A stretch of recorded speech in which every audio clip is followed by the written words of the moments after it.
Hey, this is Brent Leary, and I am spending a few good minutes with somebody that it's kind of hard to believe we were just talking before we started recording. I've literally known him before he was a father. It's Dharmesh Shah, who is the co-founder and chief technology officer of HubSpot. Dharmesh, thanks for joining me, man. This is great. Thanks for having me. It's been a while, but yeah, we've known each other for it has to be maybe 14 years, give or take. Somewhere, yeah, I'm gonna jog your memory because this picture came up a couple of months ago in my Facebook memories, but when you see this Uh, picture, what? Because this is just to set the stage. This is, I think, 2008, and this was at the very first inbound conference for HubSpot. And I know you get so many people now, but I think at the time there was only a couple hundred at this one. And we were just talking. What goes through your mind when you see yeah, that this was picture? about 200 people.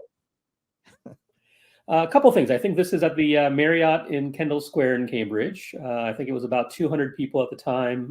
Seth Godin, I think, keynoted that one, as it turns out, back in the day.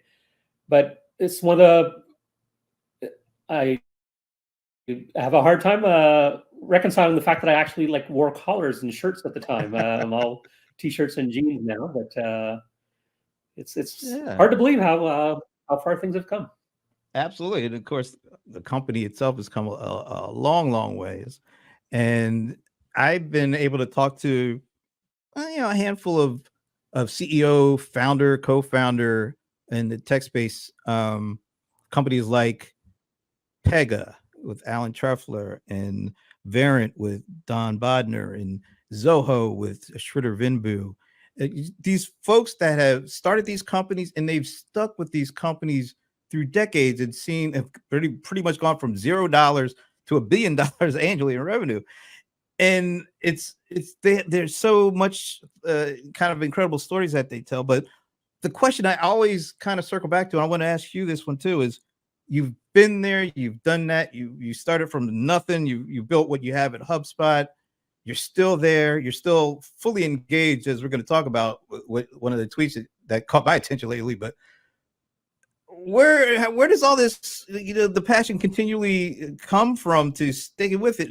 And had you ever thought about, well, I've done enough, I'm going to go on, but yet still you're here? So kind of talk a little bit about that. Yeah, it's been a little over 17 years now in terms of when HubSpot was started, and the mission of the company hasn't really changed. There's a couple of things that I think that contribute to my kind of remaining engaged. One of them is that I'm continuing to have fun. That's it's I get to kind of work on things that I enjoy, that I think I'm reasonably good at, and I get to not work on things that I don't enjoy, that I don't think I'm good at, and have no plans to get better at. And so, kind of what drives me is that it still feels, the kind of broader industry, that HubSpot's still in its early innings. Yep, we've had some modest success so far, but there's still a lot of work to be done. So it's not like everything that needed to be done is now done. Okay, now I can kind of move on. We have an ambitious mission to help millions of organizations grow better, and have been kind of working on the product and working on the broader ecosystem around HubSpot for a while now. It's just a lot of fun, and it helps that I don't think this would be true for necessarily every industry, but our industry is changing so much, right? So it's different now than it was 2 years ago, 5 years ago, 10 years ago. And I would say so even from it's last year. yeah, It's exactly. almost sort of The like last this 12 months. pre-chat So, GPT, post-chat GPT kind of delineation there.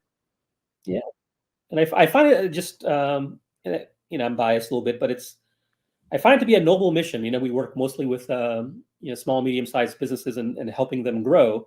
We started in marketing, and now we have a full customer platform. It's kind of very gratifying to work with these small, medium-sized businesses and kind of see their stories. And I've gotten to know a lot of them over the years. See them in person at the Inbound conference. So it's gratifying. You've literally seen companies that started with you grow with you, in addition to the on always every year new customers coming on. what is that? What kind of gratification do you get from seeing like a company that kind of started in the early days in their beginnings with HubSpot and have grown throughout the years, kind of with HubSpot? Yeah, I mean, those are some of the best stories. Both our customers and some of our partners that have kind of grown with HubSpot, because that's a big part of HubSpot's business as well. It's nice to see that some of our kind of original thesis around having better ways to grow, that you can kind of create value for customers. We have a very kind of customer centric approach, and we try to help our customers kind of absorb that same kind of set of philosophies, because we just think over the long term that works better. But yeah, it's just gratifying to see startups that have subsequently then gone public and just grown alongside of us. It's fun. But it's one thing that's interesting is that we're very much focused on SMB, and we've had the conviction around that for all 17 years now. And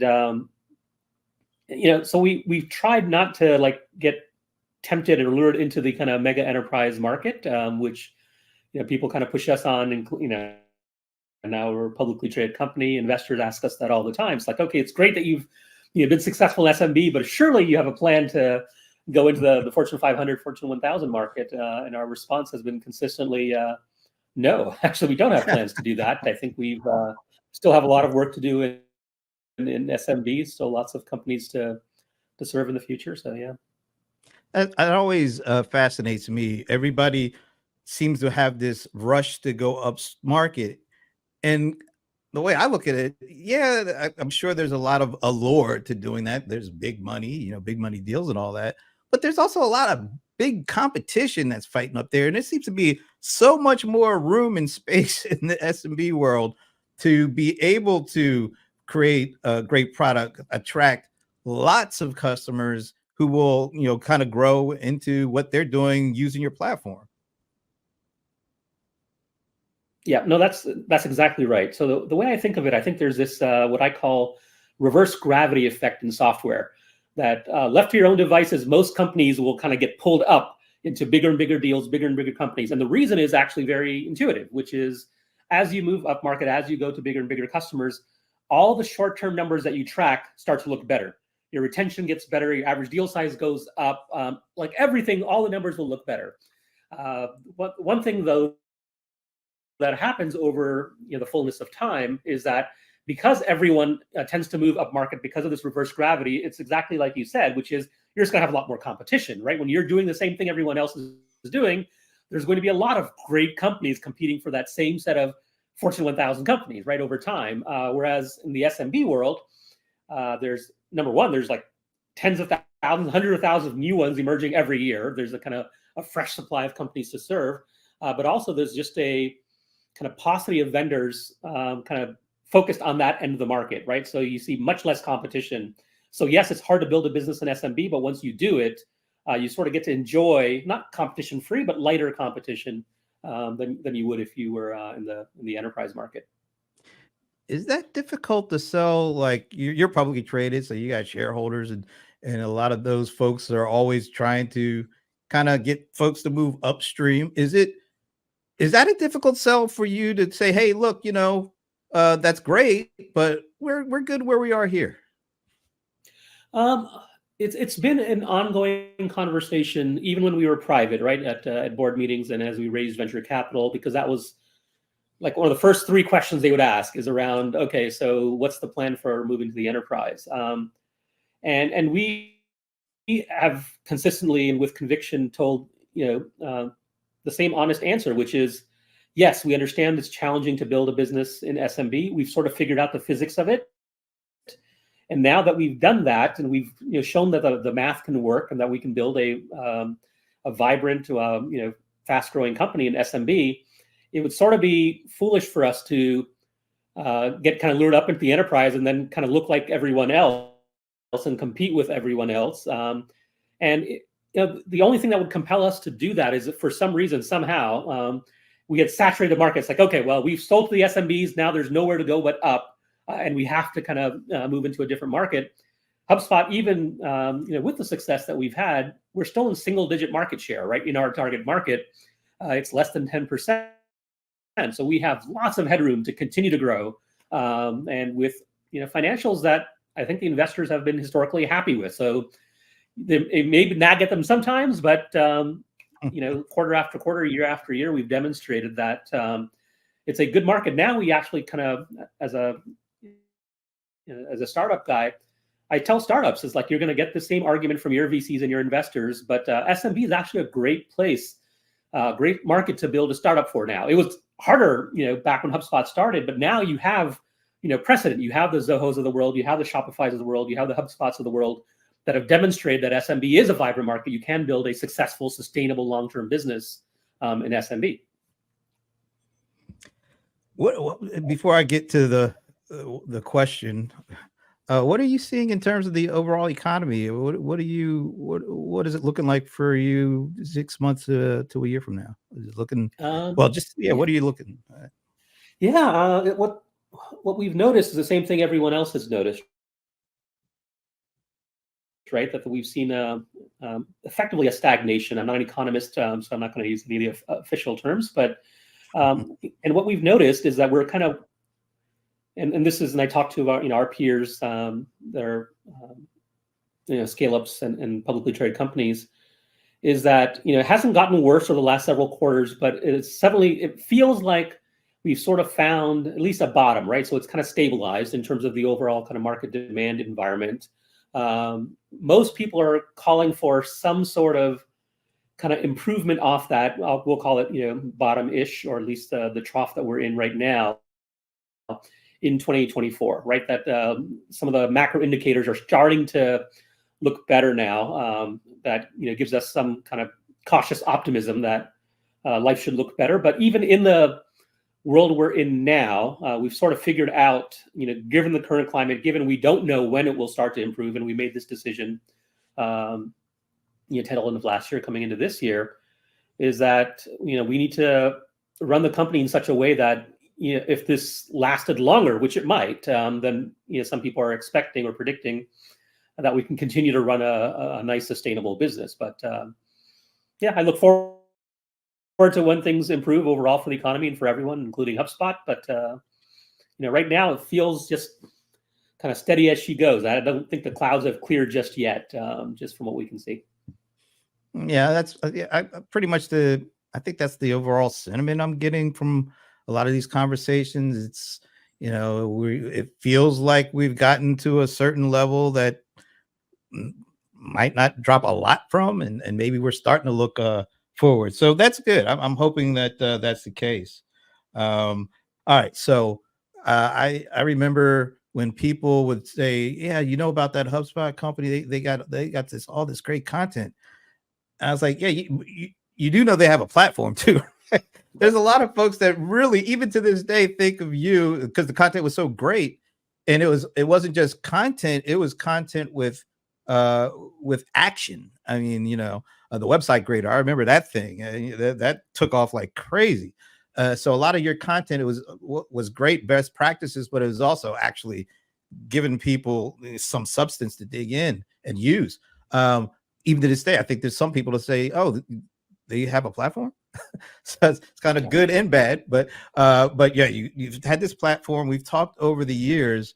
I remember, of course, before you were had a full blown CRM platform, you were, marketing, and then you branched out from that, and you did that years ago. We've had conversations over the years. I remember one conversation we had at Inbound about 5 or 6 years ago, where you were talking a little bit about how the voice interface is going to potentially be one of the bigger interfaces to the enterprise at some point. And then, of course, just conversation, via text or voice. We've gone through, the mobile era, and that opened up a lot of opportunities and changed the game. And of course, we just talked about last year, literally about a year ago, OpenAI came out with ChatGPT, and there's almost sort of like a line of delineation between that and where we are now. And I'm always trying to keep up with kind of what HubSpot is doing and what you're doing. And then, of course, I see this just last week, I feel the same way about AI as I did when HubSpot first decided to build a CRM, I don't care if it takes us 3 years, 5 years, or eternity, we're going to build the smart customer platform for the age of AI. All right, before I ask you about the age of AI, tell me about that feeling you had when you were saying, "Oh, we need to go into CRM." I want to know a little bit about that before I get to how that equates to what's going on today. Yeah, so this tweet was based on a similar kind of sentiment we had when we got into the CRM, because we were primarily known as a marketing software company, and we decided to get into CRM. And there were a couple of reasons behind why we decided to do that. One, the number one was that our customers needed us to do that, or wanted us to do that. And here's what was, so we did some research and polling of our customers back then. I guess it's been 7-8 years ago, whatever that was. And about 20% of our customers were using Salesforce.com as their CRM. Makes sense, market leader. Another 20% were using a smattering of other CRMs. But then there were a full 60% that were not using a CRM at all. Now, realize that these were companies that were paying us for marketing software. So presumably it's like, okay, so then the obvious question comes along. It's like, okay, well, if you're using HubSpot to generate leads, like, what are you doing with them? Where do they go? How can you not have a CRM like for that large of a percentage? And so the thing we discovered was that they were either using spreadsheets, or they were just using the HubSpot database, the marketing database, which is essentially a contact management thing for the email sends and things for the marketing automation, as their kind of de facto CRM. So they didn't have what would be called a CRM platform. And so we decided that we needed to kind of solve that problem, because we did not think it made any sense for us to have solved the marketing problem and then for people to be using spreadsheets. And so we decided to get into CRM. So that was kind of thing number one. And the decision we made when we got into that, so we are big believers in innovation and running experiments and trying things out, and some things will work and some things will fail. But we treat the CRM initiative very differently from a classic kind of labs or innovation project, which is, this is an experiment, let's see how it goes. We made a very deliberate decision. When I say we, I mean me, Brian, and the HubSpot team, to say this is not a drill. This is not an experiment. This is not something that we're going to try and see if it works or not. And I said, we said exactly these words. I don't care if it takes a year, 3 years, 5 years, or eternity. We are going to build a CRM, right? So this is, and we're going to it's the kind of all-in bet. And that's exactly what we did, right? We didn't know how long it was going to take. There were lots of people that said that we were naive, silly, or stupid for getting into the CRM space. There were big players, massive, right? And we're like, who are we, this little startup with marketing, known for marketing software, to get into this massive category for which there were multiple 900-pound gorillas. But we sort of had the kind of clarity and conviction around that we needed to do this. And so that's exactly what we did. We invested in it. And one of the things I've learned about, and there's value to the kind of the experiment model, there's value to what we did with CRM, which is once you kind of demonstrate the conviction, both internally and externally, the stars sort of start to align to kind of help you accomplish that thing. So once we told the company, it's like, hey, we're getting into CRM. I know it's going to be hard. We're going to do it. This is not an experiment. It sort of attracts the best people in the company, right? They want to work on this project that is the kind of needle moving, game changing thing. And so it sort of improves your odds once you can kind of show that conviction that this is not an experiment. This is for real. So, yeah. And so that brings us to AI.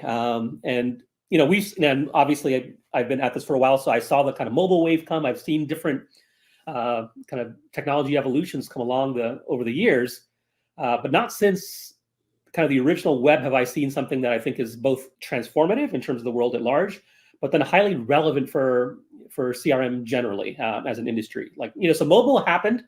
Mobile was important. Humanity saw lots of improvement, lots of new use cases. Uber happened, and lots of things happened. But in terms of CRM, like mobile didn't change that much. It was useful, right? But it was not like, there were these mobile CRM companies and they're the ones that kind of took over and captured all the mind share and market share. That's not what happened. It was just another tool, another UI into into the CRM software, which HubSpot and pretty much every major CRM vendor has a mobile app, but that's not the defining thing for what makes the company the company. AI is different. AI is like the web was, right? So when the web happened, we got cloud CRMs, which made complete sense. Which is like this kind of SaaS-based model changes everything, and the cloud CRM was kind of the next wave of evolution, the next stage. I think AI is that way. It's such a big transformative shift, so relevant for what we're doing. We as an industry are doing that. I think it's going to kind of define the next generation of what these things look like. This whole year, I call it the first year of the AI or Gen AI era, basically, because AI's been around forever.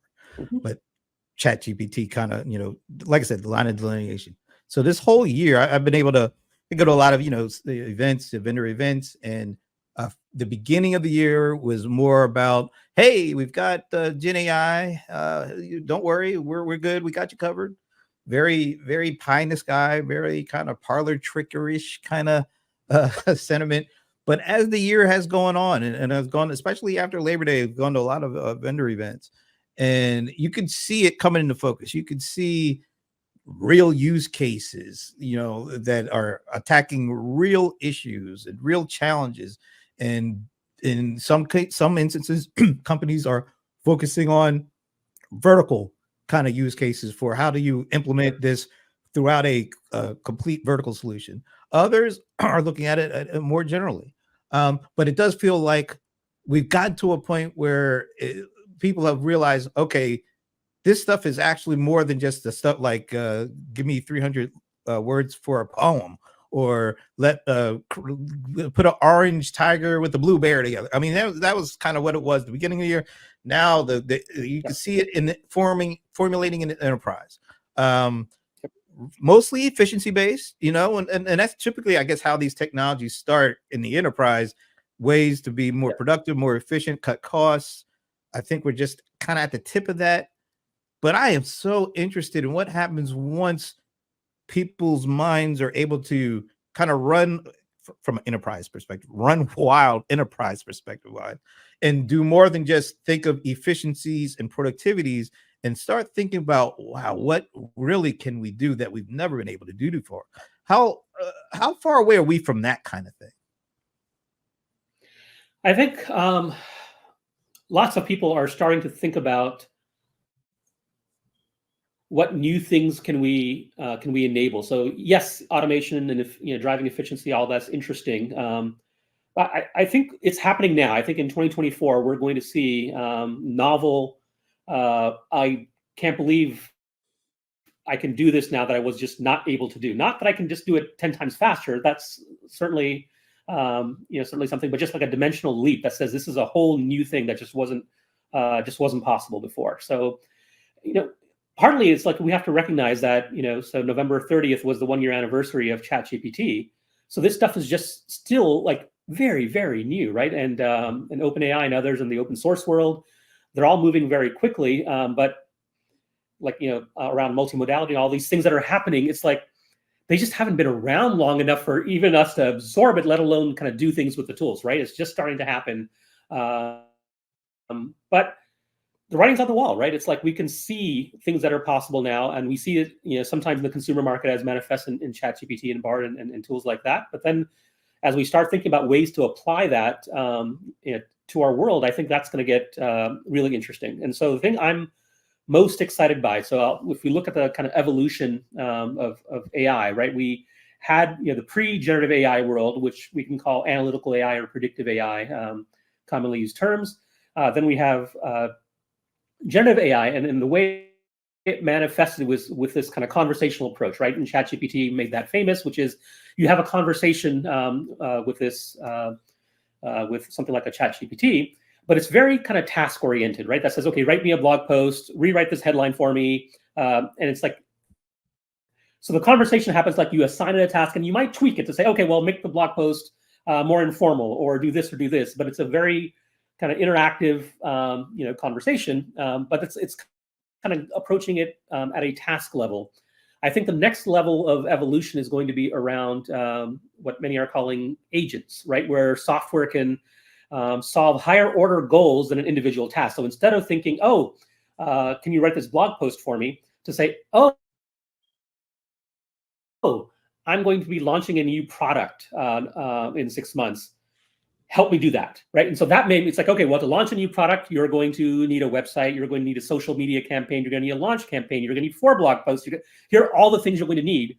And so what these agents will be able to do is decompose a high order goal into the kind of tasks and subtasks, and then be able to work with other agents, work with the internet, work with the tools that are available to kind of help you approach that goal, right? And I think the way this will sort of manifest is that you can think of them as coworkers, these agents. And so it'll be a collaborative effort, humans and these agents working together to accomplish goals together. And so the first wave of it will be, it's like, okay, well, I need a writer, I need an editor. But you can almost imagine also to say, okay, well, I need a curator, I need a product manager, I need someone that's going to help me assess across files. Like I'm going to have 4 different design agents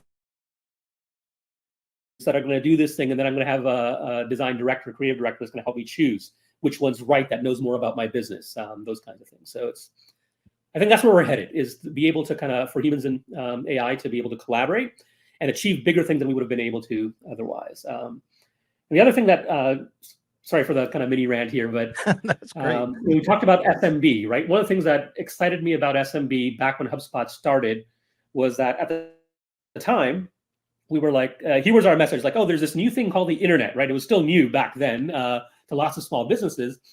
And the realization that Brian and I had was that not enough of these small businesses were truly leveraging the internet to help them grow, right? Like, yeah, they had minimal websites out there, but they weren't really leveraging the internet.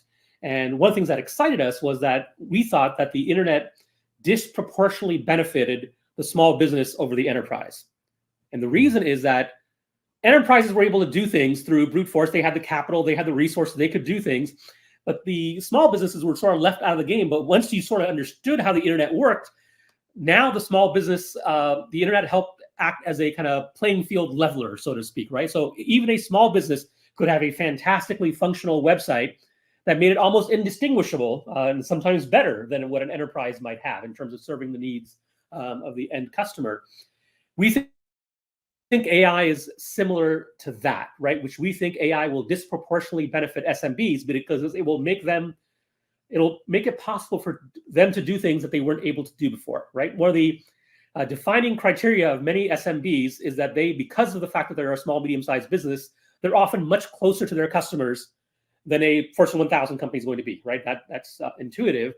The challenge that they have, though, is that as they grow in scale, as the number of customers goes up, the distance to the customer often goes up as well, because you can't do the things like greet customers by, the things that you did when you had 100 customers sort of changes as you get to 1,000, get to 10,000 as you're growing.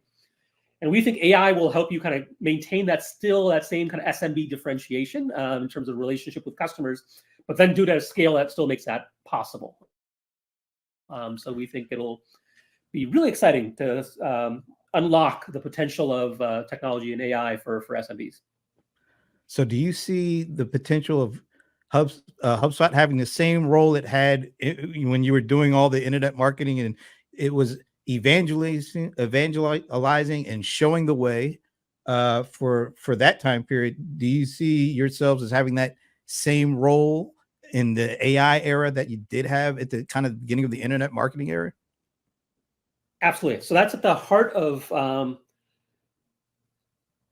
how we approach things, right? So it was the reason HubSpot had the modest success it had back in what I'll call like a V1 of HubSpot in our early years, was that it wasn't just that we kind of had this product and we had this thing we were trying to sell. Like, we were kind of early observers of a movement, right? And we, labeled it inbound marketing. But what was important was the fact that we saw the shift that was happening. It's like, okay, well, this is new.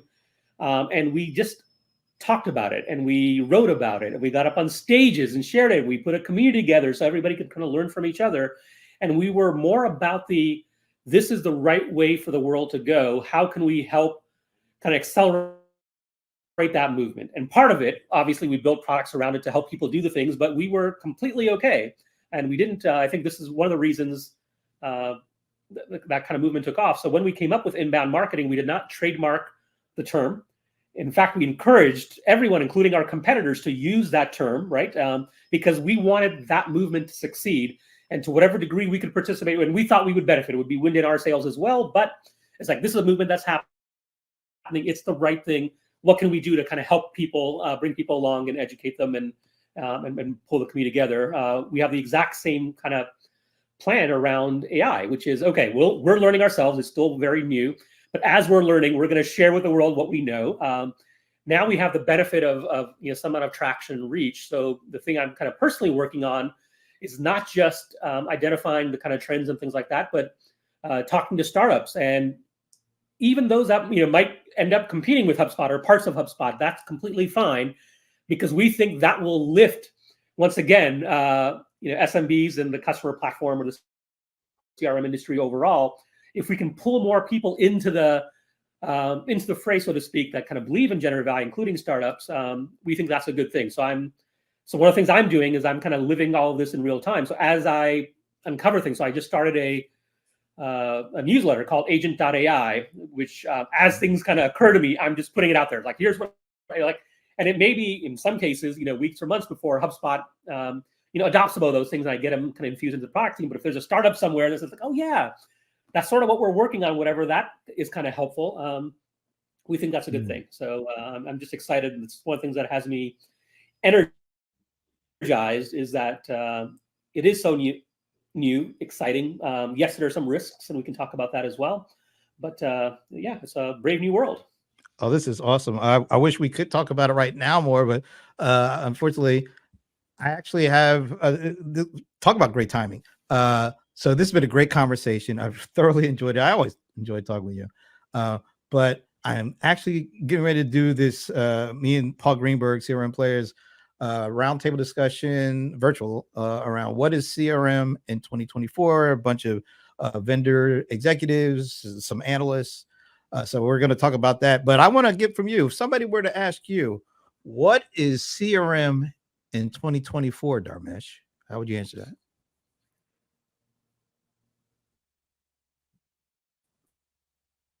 CRM in 2024 is going to be smarter. It's going to be about being smarter and better connected to customers. That's my kind of one line. It's, right now, CRM for the most part historically has been this kind of database repository of customer data with some applications built in and around it, right? That's sort of how the industry has thought about it. And I think in 2024 and beyond, we're going to find that it can be much more than just a database. It can actually have some kind of cognition and some reasoning ability to help us forge better connections with our customers. So that's the